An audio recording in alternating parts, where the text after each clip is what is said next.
Shalom Bapak Ibu, hari ini kita akan membahas tentang karunia roh, yaitu karunia iman. Di dalam 1 Korintus 12 ayat 9a dikatakan, kepada yang seorang roh yang sama memberikan iman. Apa sih yang dimaksud dengan karunia iman?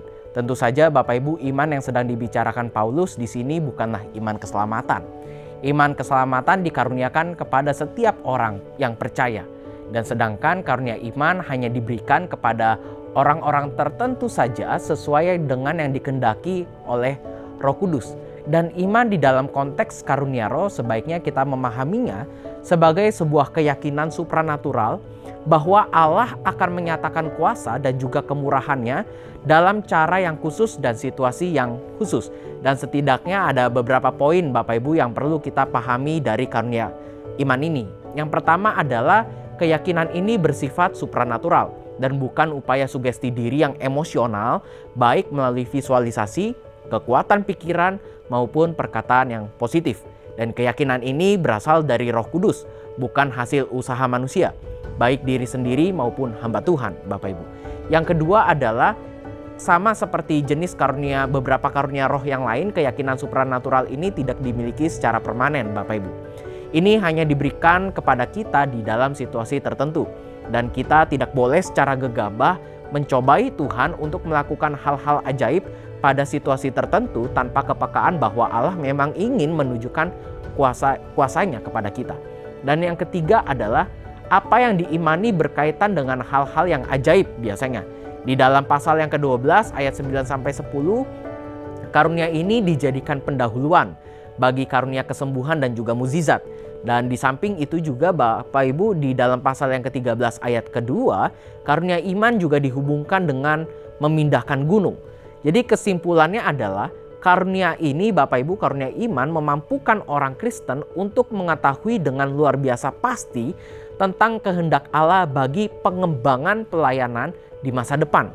Ya, maksudnya adalah karunia iman ini dapat kita gunakan Bapak Ibu untuk beberapa pelayanan yang mikirnya jangka panjang ya. Contoh misalkan bagi Bapak Ibu yang memiliki karunia ini, Bapak Ibu bisa mengambil pelayanan di dalam tim doa gitu ya, di dalam kemajelisan misalkan, atau perencanaan jangka panjang, atau juga Bapak Ibu bisa mengambil pelayanan di dalam perintisan gereja ya, karena dengan karunia iman ini biasanya sangat menolong ya.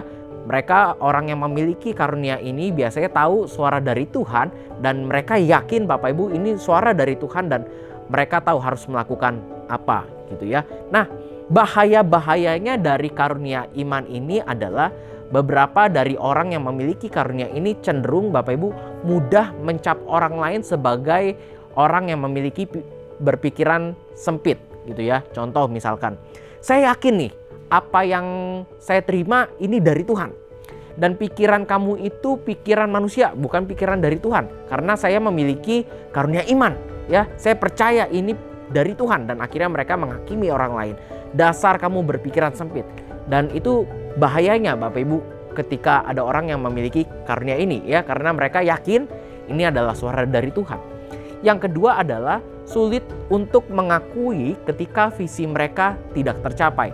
Jadi Bapak Ibu biasanya orang yang memiliki karunia iman ini mereka kan berkata, ya ini suara dari Tuhan dan ini pasti tercapai karena suara dari Tuhan. Tetapi ketika mereka tidak mencapai tujuan mereka, visi mereka tidak tercapai, dan ketika mereka dikoreksi oleh temannya, oleh sahabat-sahabatnya, Bapak Ibu, oleh rekan sepelayanannya, mereka sangat sulit sekali untuk menerima ya. Mereka sangat sulit untuk menerima karena yang mereka akui pertama itu adalah suara dari Tuhan. Kalau dari suara dari Tuhan, kenapa gagal gitu ya. Nah, yang ketiga adalah mereka juga cenderung menampilkan suatu keyakinan yang unik bahwa mereka itu berjalan selaras dengan kehendak Allah.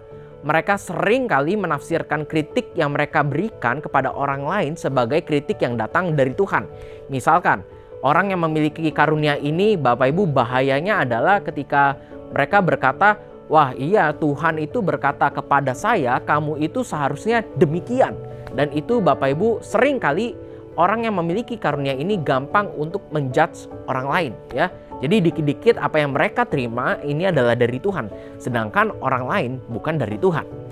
Nah, lalu tips-tips untuk melatih karunia iman ini bagaimana? Ya, Ya, ada beberapa tips Bapak Ibu. Yang pertama adalah belajarlah memberikan tanggapan yang lebih positif terhadap kritik Bapak Ibu. Ya, itu yang pertama.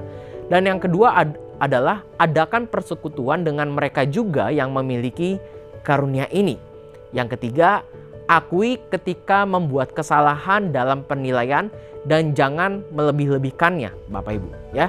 Dan yang keempat adalah belajarlah dari tokoh-tokoh Alkitab seperti Abraham, Yusuf, Musa, Elia, Elisa, dan juga bisa belajar dari Samuel.